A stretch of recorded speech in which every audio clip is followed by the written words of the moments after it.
Good afternoon, everyone. Thank you so much for joining us today. I'm delighted to welcome you all to our first partner event between WeCoffee and Startups Magazine.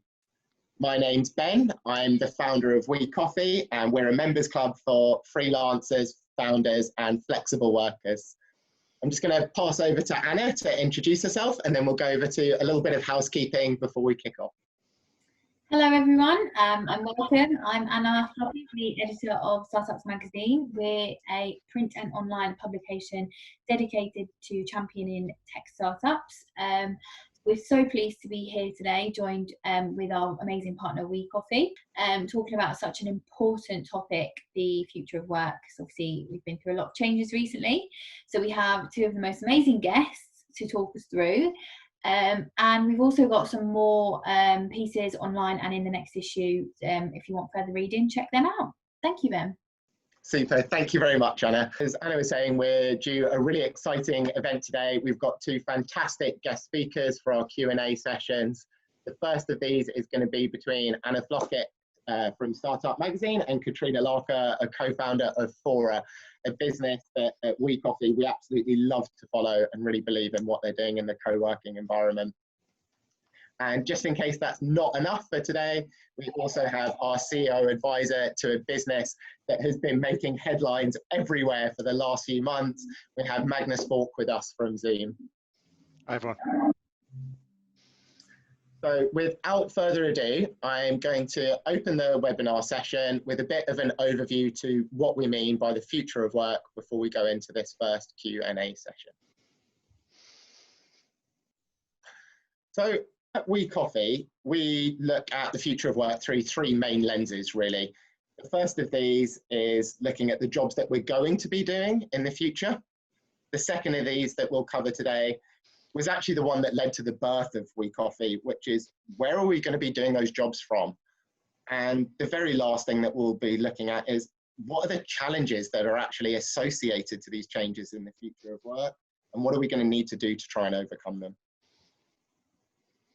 So in terms of the jobs we'll do, it's actually really hard to be specific.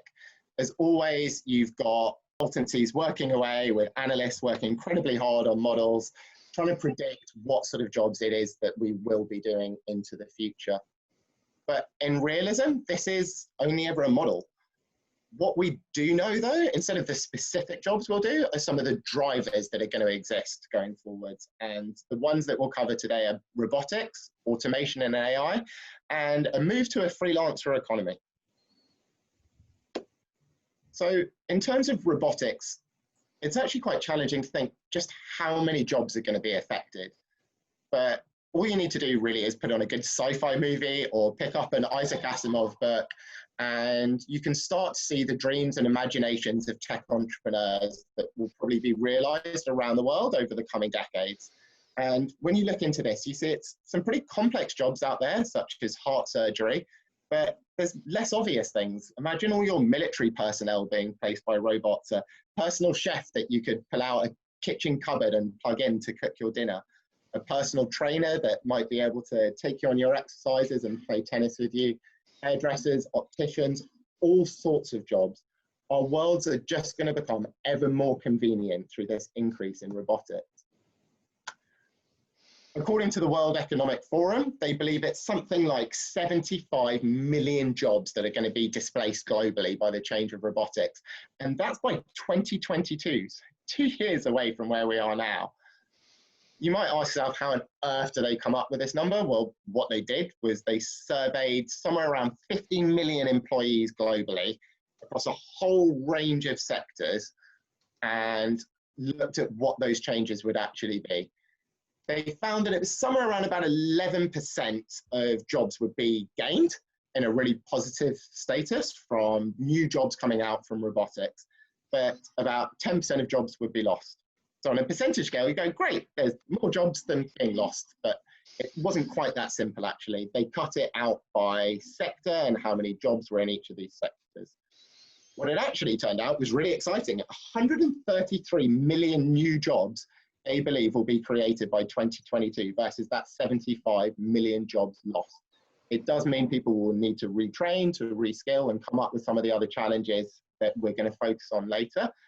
But to give you an idea, that 133 million new jobs is 4 times the total number of unemployment across US today during coronavirus in a massive crisis. So quite a substantial change in a positive direction. I said that I'd talk a bit about AI. I've split AI and robotics. Obviously, there's sort of clear overlaps with smart robots, things such as autonomous vehicles, like in the picture of the background. But there's also lots of tasks that are going to be solely performed by artificial intelligence systems that are probably more on a basic task.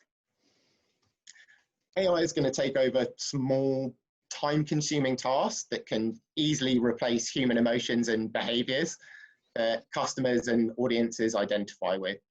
Some of the easy examples you can look at this today is customer service reps being replaced by bots globally. Additionally, a company might need a chief executive or manager with strong emotional intelligence or teamwork orientated skills, and this is the kind of task that probably won't be replaced. What's quite surprising though is the number of very complex jobs that will be lost. The ONS is saying it's somewhere between 7% and 10% of all jobs in financial, legal, and healthcare that they believe can be performed by AI. So it's probably not going to be our judges and barristers. They will still need to attend court and represent people and make the decisions that are more emotionally based. But for the paralegal, legal research roles, they will almost certainly be replaced by AI.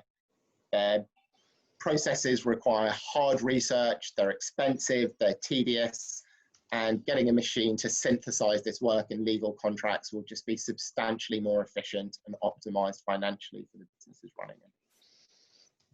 It's also no secret that healthcare plays really well. Being a doctor or a pharmacist is tough work with lots of training, requiring them to make the right calls. But actually, many of the decisions they have to make are smaller illnesses like colds and bugs that don't really need much expertise. And again, looking at an NHS that has been struggling over many years and looking to release funding, almost certainly some of these diagnoses will be moved over to an artificial intelligence system. I put up a bit of a graphic. This one I believe is the ONS one, and it just shows the percentage of different jobs that could be affected over time in different sectors. So as you would imagine, the more elementary occupations have a really significant impact, but please don't underestimate. If you're a managing director or senior official, you can still see that there's a big mode at about 30% of those tasks and jobs being replaced, but somewhere up to 40, 50% almost that could be replaced. Yeah, thank you. You've got the graphic, brilliant.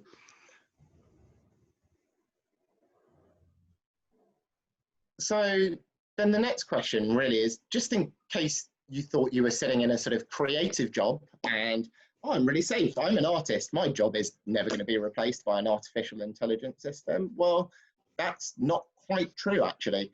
In 2018, it was sold at Sotheby's in an auction, the painting here you can see in the background, for just under £500,000. So there's a real question. If a piece of AI could read you as a person, your interior design in your house, and come up with a painting or a picture or a sculpture that for you was exactly what you wanted, would you commission it? And should it have any less value than if it came from an artist? And then the last big driver that I was going to talk about was self-employment. There is a really big question about who we're actually going to work for. I think we all know that the gig economy has been growing pretty significantly over the last quarter. And I think you'll be quite surprised to see that in the UK alone, it's been 61% in the last 8 years. And actually, there's a massive shift to women doing it as well. So if you look at the growth that's been in the UK, it's about twice the number of women who are coming in, or twice the growth for women coming into the self-employment sector than men. I wonder if this is a sort of shift towards the kind of work we're doing, from people working in trades previously to sort of digital marketing those digital nomad creative roles that maybe suit better some of the opportunities and struggles that have been fought before in the workplace. So as to where we work from, at WeCoffee, we believe that this is probably the biggest change that's coming in our future of work. It doesn't just mean the location, but also the tools that we're going to use, that we're going to spend huge parts of our day working from online. Some of the companies that financially benefited from our sort of recent tribulations are going to be the ones that promoted remote working tools. In fact, we have one on our call today with Magnus here from Slack. Those who were previously skeptical have hopefully come to learn that the power of connecting through these tools like Zoom, Slack, and Microsoft Teams is actually really viable going forwards and potentially a much more efficient way to be running our businesses. What we hope at WeCoffee is that you won't work somewhere like here. I think if we're unlucky, and many of us probably are, we have worked in a cubicle a bit like this. And I think the day of these sort of drab offices that dull our souls is definitely going to be a thing of the past. I also actually believe that some of the open plan offices, the sort of cafe replica, where people are trying to bring something into that office environment to make our lives more enjoyable on that day-to-day basis, is still not the solution. For me, it's turning up to the same place every day and seeing those same four walls, however they've been laid out, just becomes monotonous and uninspiring.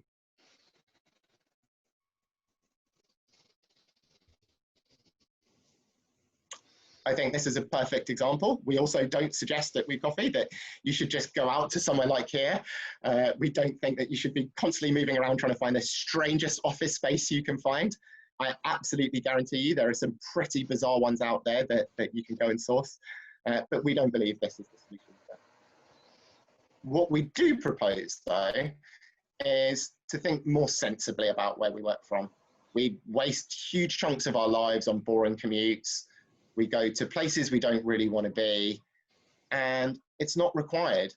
Wouldn't it just be better to drive money back into your local economy and get to know your neighbors and what they do, all while growing your business and not having to commute so much? Why shouldn't you be able to run a bank by living halfway up an alpine mountain with insanely fantastic Wi-Fi and being able to drop out for an hour in the middle of the day to go skiing with your kids? You can even find younger members of the area in somewhere like this theoretical alpine mountain might actually decide to stay and work there because their only opportunities are no longer in tourism, and they don't have to move to some burgeoning job capital of the world to be able to seek the career that they want to achieve. I talked a little bit about the commutes and some of the challenges faced with going with the commutes. The time wasted to me is just phenomenal. I had a background in automotive and then looking at transport services, and I came up with a theory that the best commute is no commute. You think 74 minutes a day, okay, that's maybe not too bad, but actually if you start to count it and rack it up, which I have done, it's pretty significant. It's a day in a month, it's 2 weeks in a year, and it's half a year in every decade. So if you start to think what you would give for 12 days holiday a year, then maybe giving up that commute makes a lot of sense. And it's not just the time wasted, actually, it's emissions. Spend all of this time, as I said, in my automotive background, trying to design emissions out of vehicles. Well, you don't commute, you'll save a lot. I mean, you can see this is outside of London. So generally people driving to work, and you're looking at 2.5 kilos of CO2 a person a day. So the last thing that I said I'd talk about is how these jobs in the future are actually going to challenge us. Well, as I alluded to, my background was in automotive as a mechanical engineer, and I worked on brake systems powered by hydraulics, from moving oil effectively around pipes and pistons, all generated through human application. Cars pretty quickly changed in my career, so I had to adapt to learn new skills to allow me to design brakes driven by electronics and software. These new skills have led me on a completely meandering path from learning the software side into where I am now as a founder for a tech-based business providing workspaces to people. The emphasis that I really want to put on this story is this requirement to constantly develop and retrain as a way to stave off these robots, AI, and other changing landscapes. I did a little bit of research on this talk because I was really interested to know what happened between freelancers and full-time employees in retraining. And I could only find one study, actually. It was completed by Upwork and the Freelancers Union across the US in 2017. But it showed substantially over half of freelancers actually try and retrain within every given 6-month period.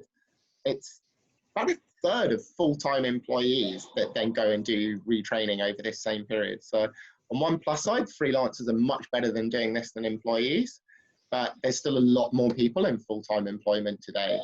So what really scares me is that we will have this tendency to make people redundant who are full-time employees in businesses rather than retraining them as we go through this skill set change. One of the other things I've seen working in a corporate environment before I moved over to my own business was something that I first actually picked up from Eric Ries, for anyone who's read Lean Startup, is this idea that corporations often take people who may be excellent at doing operations and try and move them to an innovation space. Or you look at the story of Blockbuster and they took the youngest person in the room to run their online business because they felt he was the closest one to the internet. He had no suitable skills for this at all, whatever. And I think this is a real danger. So I would love for companies to really look at what skill sets their employees have and try and match appropriately and retrain and fill the gaps going forward. I think there's also a really strong economic debate about working from anywhere. So what you can see here is the average day rates of independent workers in different countries across the world. And the idea is it's been normalized across doing similar tasks. So is there a reason that someone in the United States should be paid $70 an hour to do the same job that someone in North Africa is paid $41? I'll be honest, my personal instinct to this is no, this is not correct. I am definitely a believer in a borderless world and a more democratic system to this. But I'm also aware that life's not that simple. I was speaking to my business partner about this before we came into the talk, and he made me aware of Phil Knight, for anyone who doesn't know, who is the founder of Nike, and a problem he had first launching factories over in Africa. He was launching factories over there. He was trying to pay really competitive wages to Western wages. And he had problems where local government directly came up to him and explained to him that what he was doing was having significant impact on trying to drive people into jobs such as hospitals as doctors in the local economy, because he was paying an equivalent wage without the required training and years of dedication and flooding workforce into his factories. So I believe he resulted in dropping the wages. Personally, I don't fully agree with this as a solution, but the point is it's just not as simple as we can have this global economy with people working from anywhere and it will be completely fair and just. There's going to be some much more complex discussions and careful negotiations that we're going to have to take into account on this. The last thing that I'm going to end with is to talk about the relationships that we build in these workspaces and in our jobs. I think it's really important to not forget the value of the connections and the social interactions that we gain whilst at work. One of the things we learned really early on in our journey at WeCoffee is the value's not just in the space, it's in the people within it. We all have that local cafe or a pub or a restaurant that might not have the most beautiful interior around, but we like going there because of how we feel when we go inside, because of the atmosphere around us, how we're greeted and met by the staff who work there. And as you can see on the stat here, it's proven by the fact that even in a world of Tinder, 1 in 10 of us are still meeting the love of our life at work. That just wouldn't be true if it wasn't for those social interactions and the importance that's gained in those working environments. So we believe that whatever happens in the future, we'll still want to be around others, we'll value shared experiences, and it will build collaboration, shared success, shared failures, or just having a coffee with one another will never go away. It just might not be in your office with your immediate colleague. And that's it from us as WeCoffee. So thank you very much for listening. Do come and check us out at wecoffee.io. Hopefully after the event, you should receive an invite to come and join us for one of our networking events. We do these online in Zoom every Monday and Wednesday, and it would be great to see some of you from over there. So thank you very much. That's all from me for now. I'm going to pass over next to Anna Flockett from Startups Magazine and Katrina Larkin, the co-founder of Fora. So thank you very much for listening, and over to Anna. Ben, thank you so much. I know that we are conscious of time, but you do have one question that quite a few people have asked if you could answer. So I thought I'd just throw it to you quickly. One of our listeners, Joe, has said, Ben, what would your advice be to employers who are still, even after the lockdown period, reluctant to introduce remote and flexible working? I think this is a really challenging one. If they're reluctant over it during the period, you have to ask yourself why.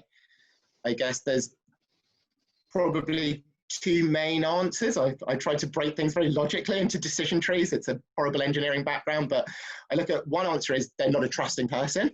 And maybe there's an educational process to go through here that I'm not fit or right for, and some sort of coach or counselor or business consultant should come in and speak to them about how this could work for them. I think on the other side, there's a possibility that it just genuinely hasn't actually worked for them as a business. And not everyone is built well for working remotely. This is just a fact. And maybe their employment processes in the past haven't fit that quite right. So maybe they haven't built a team that has the right percentage of people to drive those behaviors through.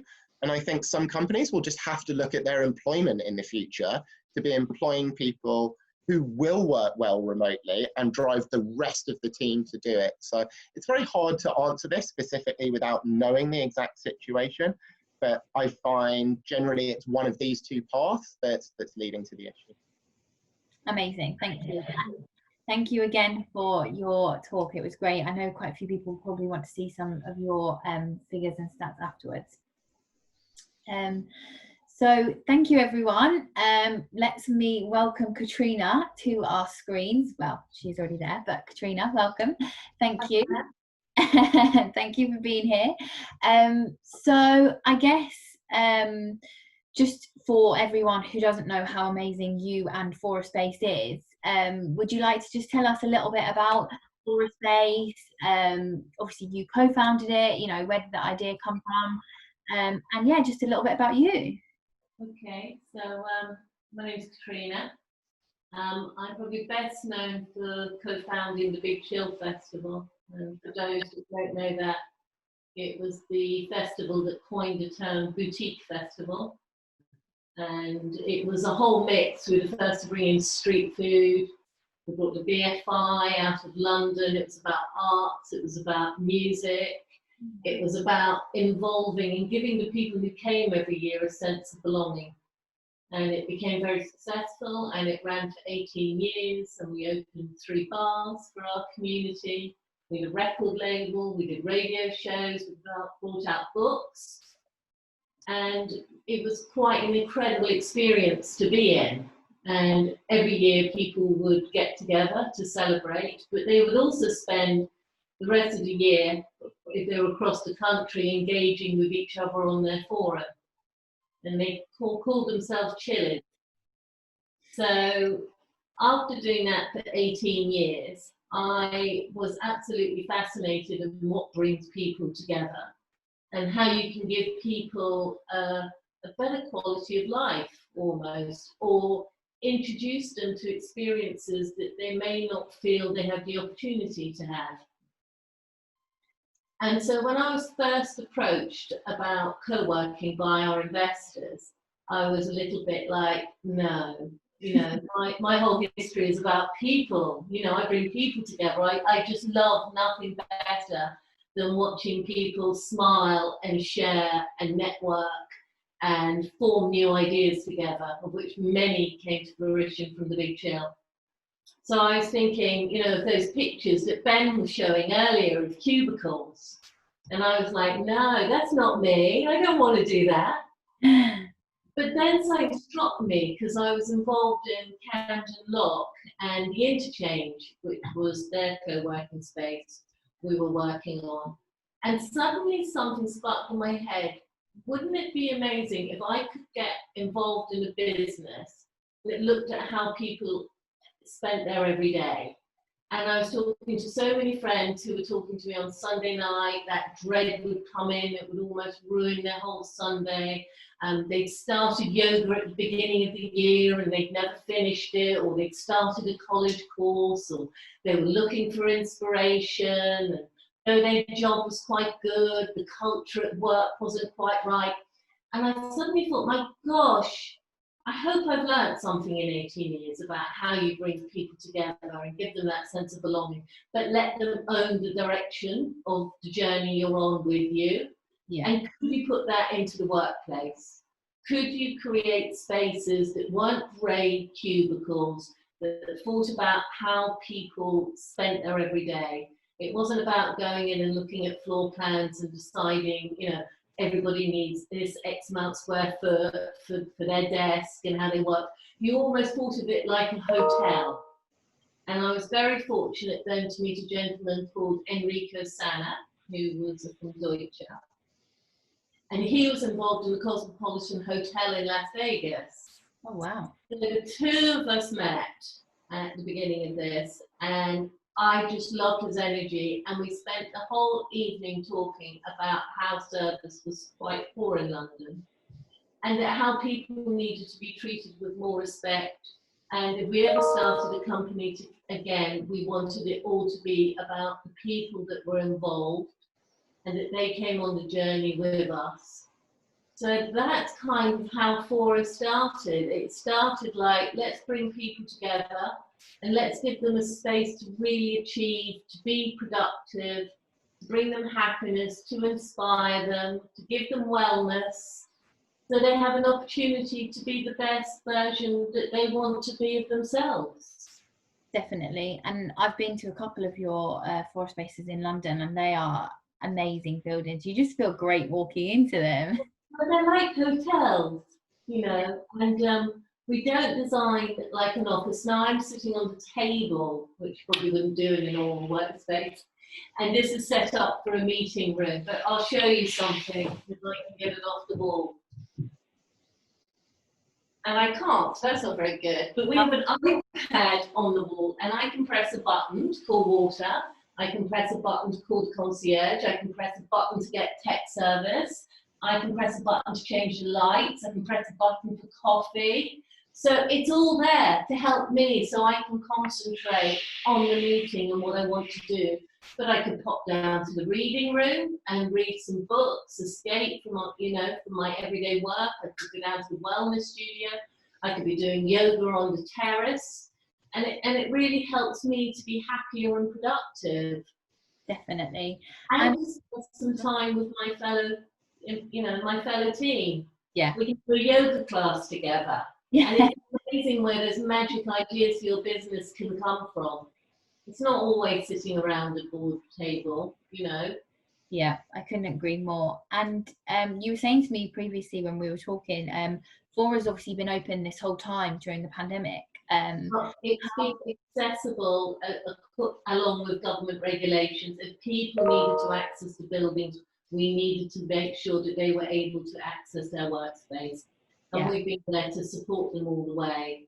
Amazing. And so how has Fora found it, the time during lockdown, and how do you think more in general the workspace industry has been affected? Well, we've been really, really busy. The first moment that we were very aware of COVID and the impact that it would have on us and our wider community, we set up a safety advisory group with some of our top execs. so that we could really concentrate on what we needed to do for our business. And we created a document for quite a few weeks called the New Standards Doc, which is available on foraspace.com. Go into the New Standards deck. That was created for all residents who work across our Fora network so that they could see the changes that were happening within their building, so it would give them the confidence when the time was right for them to return to the workspace. And it showed like how we have thermal imaging in the foyers. We now have introduced hand washing stations immediately in the foyers for people. The bike parks, there's hand sanitisation. We've just launched a partnership with Brompton Bikes, so all our residents can hire a Brompton bike for a year, or they can just hire it for an hour if they just need to pop out for a meeting. So, you know, we were talking about the commute, Ben was talking about that time we use on the commute. So we've started running programs, cycling programs, we're bringing in cycle maintenance in here, so that you can turn that time into an opportunity to be a healthier version of yourself. And of course, given the current climate, you know, we really want to support people and being healthy. Definitely. And what do you think kind of COVID and the pandemic has meant for the future of workspaces? Do you think it will change the way that workspaces have been previously? Completely. I mean, I feel very fortunate that we always spend a lot of attention on our wellness. We've won awards for the wellness. We became first, we were #1 wellness operator within the workspace last year, 2nd internationally. So that has been a really, really big element in it. We work with the Cleveland Clinic over in the States because everybody feels that there is so much information coming at them that we actually have one point of call. If a resident has a query, something that they want to question, we can come back to them on it. But I think that is going to be, people will want to know why they're coming to work, and they're going to want to come to work for the culture.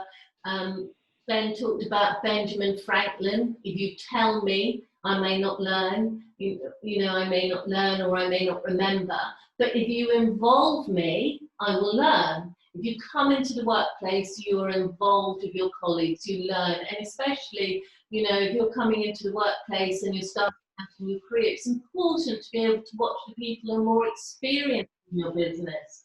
So I think the typical workspace, going back to those cubicles, why would you want to go there? Why would you want to make that journey? And flexibility is so important for the workspace as well. And I think we're going to see that absolutely triumph in the UK, that business owners can decide according to their needs at that time, the size of space they want, plus they can have value that their culture is being looked after by, for example, by us. There are programs to engage their team. We now have talks on anxiety. We have talks for HR leaders and managers on how to actually manage and bring your team back into offices. You don't get that in a typical office. But that's the support people need in the future. So it's all about adding value, bringing a sense of belonging. So, you know, like you feel a sense of belonging at home. You've worked there.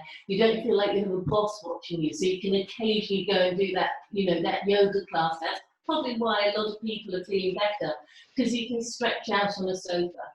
That's how people need to feel in the workspace. They need to feel at home. Definitely. And sit on the table occasionally. Definitely. And I think I'm right in saying that you obviously have a lot of like startups, small businesses and founders that obviously work with in I love the dynamics of that. So there's a lot of learning and, you know, in the kitchens, networking going on. So like Sony ATV have just moved into our new site on Berners, and they're upstairs from Tortoise Media, you know, who do Thinkings with James Harding. But then you have East Castle, and there are a lot of people with just own desks there. And that's that dynamics of them meeting and the energy that they share. Definitely. And as a startup or a founder, you can sometimes feel a bit alone if it's just you or a small team. So coming together in these workspaces, like you've been saying the whole time, is giving the people the sense of togetherness, and they can feel like their own little community and their own little team. Yeah, and that's really important. So our concierge team in front of house, we spend a lot of time in our whole workshop program with them and in our learning strategy, that they're able to, you know, we all like service to a different level. Some of us go into shops and we like everything brought out, and some of us want to be alone. You know, so people starting out in their own businesses are different. They have different needs and support. So our concierge team are there to make the introductions when they want them to other people as well. Definitely. And how do you think that that workspaces are going to fit into the future of work? I think that all people will always want to come together and work. I think there'll be a lot more where people will choose times that they want to work from home. There'll be a balance and there'll be a mix. But you'll rely on coming into the office when you want the tech working. Definitely. When you really want to brainstorm with your team. When you want to be able to just define your space away from your home life. And not everybody has, you know, amazing homes. A lot of us are sitting at the edge of the bed with laptops getting bad backs or sitting on our kitchen table. And it's really great that we have had Zoom. And I used to joke at the end of the day, I'm zoomed out. But thankfully, to Magnus and his team, I had Zoom. Yeah. But now, occasionally, if I want to work from home, it's great. I might want to go home a bit earlier, see my kids, and then do a Zoom meet later. So we've now got the tech to be able to choose as and when we work. But when I want to get my head down, when I really want to develop my business and I want to be with my team and going forward, I need to be at Fora. 100%. And I think that that's an amazing message you've got across today. Does Fora have anything exciting planned for the future? Yes, we're really developing our wellness programs at the moment. So we have even more talks coming out. And we have a Restore Festival, which is our wellness festival, coming up on September the 14th to the 18th. We even have a yoga rave with DJ Yoda. And we have our positive psychology talks with chats. We're trying to bring a real sense of fun, because people have been working from home. People have been very much doing their wellness classes and on their own. So we're even bringing in circus performers along with our personal trainers. I don't know how that will go, but it's going to be a laugh, and it's going to give a chance of people to really let go, enjoying being together. And if people don't usually go into the gym, it's a really, really good way to entice them into getting healthy and participating. Definitely. Oh, it sounds amazing. I'll be there.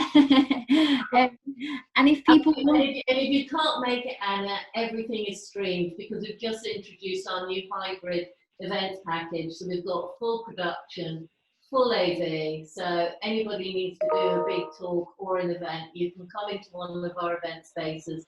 And we just streamed, I think, Pride Festival back in June to about 1,000 people. So amazing work. And if people want to get in touch, how's the best way to do that with you or with Fora? Well, to go straight to our website, and all the contact details are in there, and that's foraspace.com. And my email is katrina@foraspace.com as well. I'd love to hear from people, and I love showing Fora off. Amazing. Well, thank you so much, Katrina. Thank you, Anna. It's been an absolute pleasure. You have been amazing, and I'm excited to see everything. It's easy to talk about, Anna. I could talk to you all day, Katrina, but no, thank you so much. And we'll now pass back over to the gentlemen, Ben and Magnus. Thank you. Thank you so much, Anna and Katrina. Katrina, I love Fora Spaces. I've been putting in the chat how much we love them over at WeCoffee. We've been to a load of different co-working spaces, and I think the culture that you guys drive is really impressive. We're not just co-working. We draw inspiration from it, but we also draw it from service offices and membership houses. Just places for people to be and work. Yeah, it's absolutely brilliant. And the other time where I spend the rest of my life co-working is over in Zoom.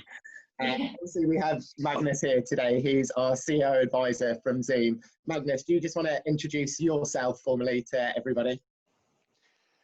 Thank you very much, Ben, and thank you, Katrina and Anna, for an excellent, kind of presentation of Fora spaces.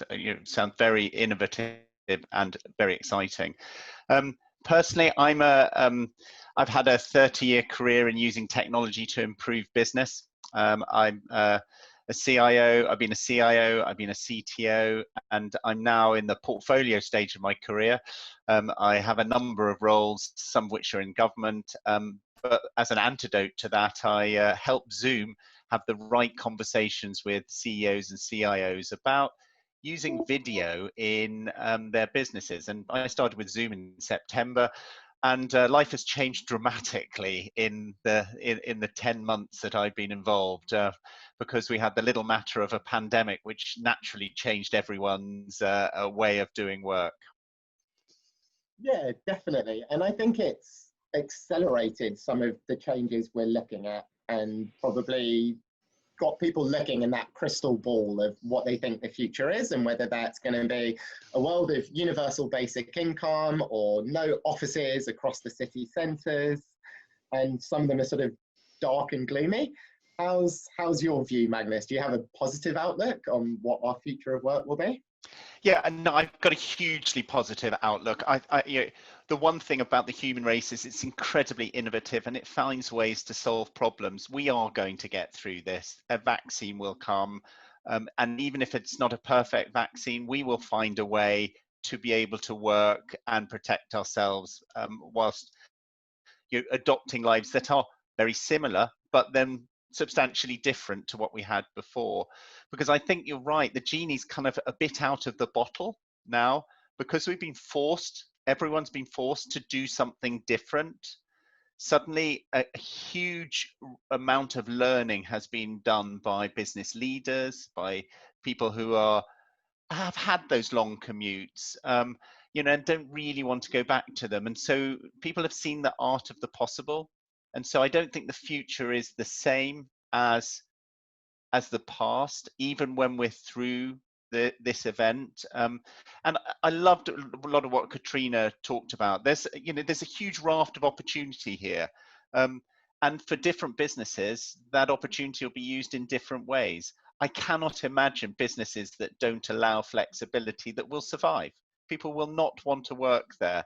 People will just shun them because they know what is possible. And if someone is just blatantly not allowing them to do something for no reason other than I don't trust you and I need to see the whites of your eyes every day, I cannot imagine those businesses will survive or thrive.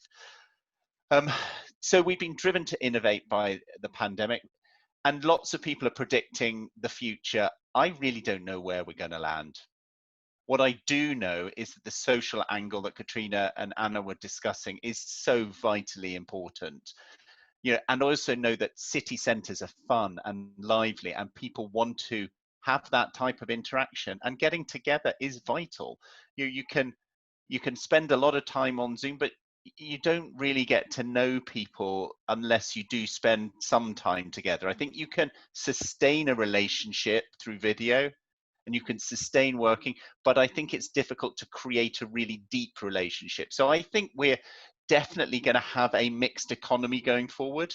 I think that the social interaction, the in-person, in some of these, Katrina's workspaces is going to be vital, but I think it's going to be complemented and enhanced by video in a whole plethora of, innovative and exciting ways. Yeah, I think that's something I'm get really excited by, is the innovation that's been coming through with Zoom as well. It's like you said, it's being used. This is obviously talking about future work and predominantly business, but business and social are getting more mixed. We were talking before the event even started that Zoom's been used for social interactions as much as business, and people are sort of going on in the evening, whether it's Katrina doing sort of family events, we've all been doing this, and social games. What other sort of experimentation and innovation have you seen on Zoom? Well, we've seen, experimentation, innovation across the board, in education, in business, in leisure. And a lot of this has been driven by necessity, by people having to keep their businesses running because, we were in lockdown, we've seen violin lessons over Zoom. We've seen yoga, delivered over Zoom. And then we've seen people actually working out that maybe they're going to have to be in this sort of environment for longer than they thought. So I've seen innovation where, and maybe you don't say it's not that innovative, but it is very different, where people open up a Zoom room for their team, and the team go to the Zoom room by default. So on their screens, they have the Zoom room open to replicate that kind of group environment. So while you're doing your daily work, doing emails or answering telephone calls or doing other things that you would do in your shared workspace, you're also in the Zoom room. So people can hear what you're doing, they can filter it out as they used to do, or they can spot the thing that's interesting to them and then ping you and say, I need to talk to you about this, or just talk about it over the Zoom room like they would do in an office environment. And we've seen trading teams do that, service teams do that, small scrum teams do that, where they've just got the default place where they all hang out, which is, for me, quite kind of innovative in adapting to the need for constant social interaction, constant high bandwidth communication, but trying to replicate that over video. Only time will tell whether or not that is as good as working, in team spaces. But certainly that's a really interesting innovation that, has begun to grow across a whole bunch of sectors. And then we've seen some amazing stuff. And, one example very close to home for Zoom, we decided that we wanted to introduce an end-to-end encrypted service. At the moment, the encryption is handled by keys that are handed out by Zoom. So we've got a fully encrypted secure service. But the gold standard is where the client has their own key. So to do that, we bought a company called Keybase in the States, and we did the entire merger and acquisition over Zoom. The CEO of the two companies had never met personally, the Keybase staff, all 24 of them, have never met a Zoom person personally. And now we've done the M&A, we've integrated the firms, we're just about to release, at the end of July, the end-to-end product in beta, and it's all been done over Zoom. It's mind-blowing that, the whole M&A process involving transfers of huge amounts of money for the purchase of, IP and the purchase of a company have all been done over Zoom. Not a handshake involved. That's one of the most exciting things I think I've heard this year, is someone who fully committed their life towards building remote working businesses. I've been around M&A deals. I have believed wholeheartedly that this is a totally viable option and can be quick and efficient. And I'm so glad that you said this. I'll be using this as an example everywhere of just what you can achieve if you turn on your camera and share a space with someone online. Like, it's not. And we're seeing this innovation just across the board. So what Zoom is kind of a video platform. It does meetings really well, and we're doing one of those at the moment, and webinars. But it also is the video component that can be used by other applications. And so what we've seen is hundreds of businesses starting to integrate the video component into their line of business applications. So you have a business process, and then at a point in the business process, video interaction between two parties or multi-parties is essential to allow that to go forward. And at that point, they call the SDK, the software developer kit, that allows them to fire up a fully configured Zoom meeting that allows them to have that interaction. Sometimes it's co-run with document signing or other features. And when they've done that and everyone's happy, they move to the next stage of the business process, and that's the business taking over again. But they're using Zoom as the video component. And there are 500 applications commercially available today that use Zoom as the video component in there. So, in Slack, if you do //Zoom, up comes a Zoom meeting, for example. In Trello, something similar. that's the kind of innovation that we were talking about. And when I was talking with CIOs when I first joined, I would say 100 applications have integrated. So in the last 10 months, 400 new applications have launched themselves and are available on the Zoom marketplace that use Zoom as their platform for video. It's unbelievable the amount of innovation around the use of video collaboration. We were talking a bit about some of the rapid expansion that you guys have had as Zoom and what that's attributed to. Do you think some of it is actually the building of those applications? Because I love these sorts of integrations as a business who runs on Slack and Zoom. For me, this makes a difference on adopting a service or not, actually. Well, I'm not sure that is the thing that drove people to use Zoom in the first place. I think it's once they've started to use Zoom, they found that that's a very useful second order effect and second order thing that, this business process just fires up Zoom and they know how to use it. For example, HSBC, I think, just announced today the amount of video mortgages that they're running, and they're doing it all through Zoom. I think what originally got people to use Zoom and why Zoom has become the verb is it's just easy to use. It works across all platforms. It's not, in one operating system, it works really well. On everything else, it's pants. It actually just works across all platforms, and it's reliable. Because it's built video first. It's built for the internet era. It understands that some bandwidth is better than others, so it allows the application to scale up and down to the bandwidth that's available, not then not constraining other participants because one person's bandwidth was poor. So I think it was that easy to use, the work across platform and reliable, and of course that it's free to start with. Free and easy to start. The whole freemium model was brilliant for the pandemic in that it allowed people just to pick it up and solve their needs immediately without committing, with just being able to experiment. Does this work for me? Because if it does, then I might move forward. If not, if I can just keep myself to 30-minute chats, then fine, or 40-minute chats. Actually, I've heard a lot of feedback from people saying that actually, when I'm a social interaction, 40 minutes is about long enough. I quite like the prompt that tells me that I've used my time. And in fact, I had one person who complained to me when they were given 3 minutes. They go, well, I normally use that as a trigger to end my conversations. And of course, then the final thing is that, Zoom is just so feature rich.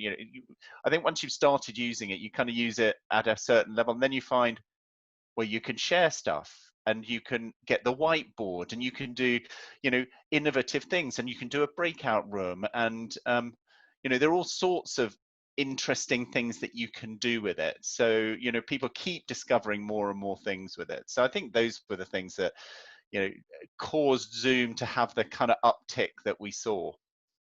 Yeah, I think there's some really good lessons to be learned by the startup community, which is obviously something that both at Startup Magazines and WeCoffee we really support. So I think Harvard business studies are going to be pouring out about Zoom and what's happened over this period.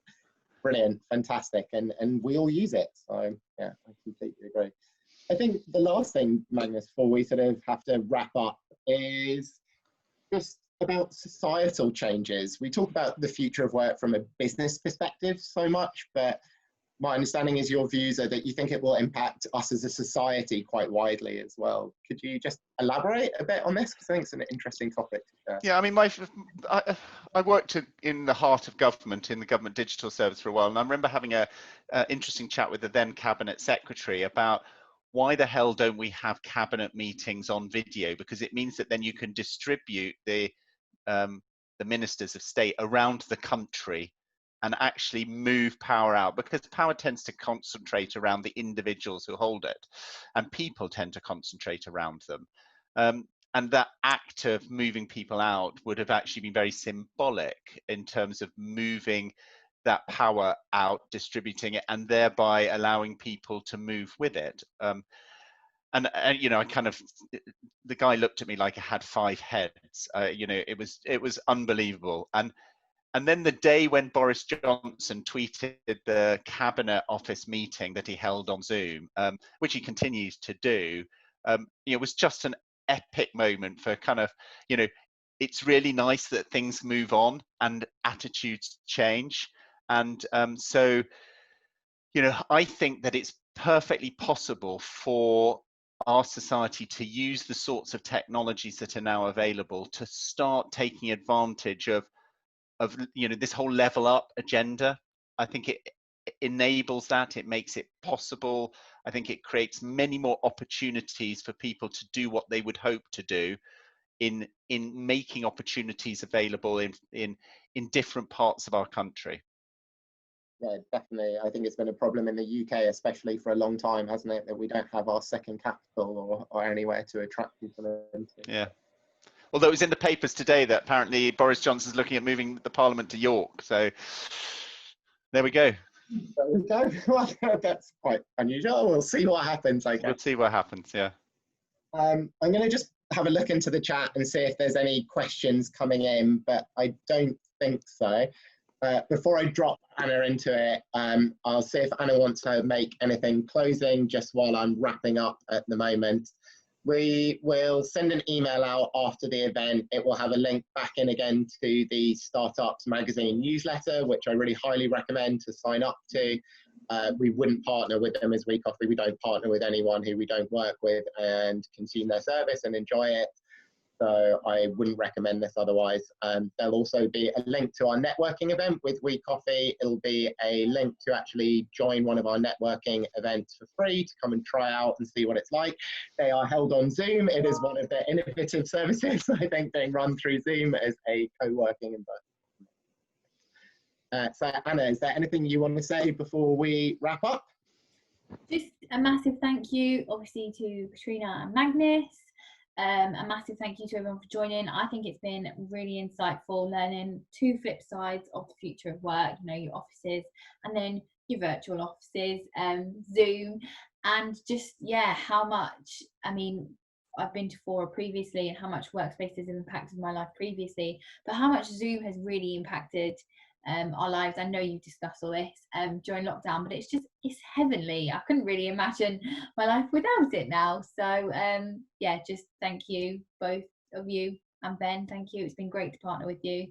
And our next issue is coming out a little bit later than planned. It's like the 14th of August, but there's a couple of pieces in there talking about the future of work and what we can expect, and we've spoken to some people. So yeah, check that one out for further reading. Thank you very much. Thank you, everyone. Thank you, Magnus. Bye all. Thank you, Katrina. Bye. Bye. Thank you. Bye.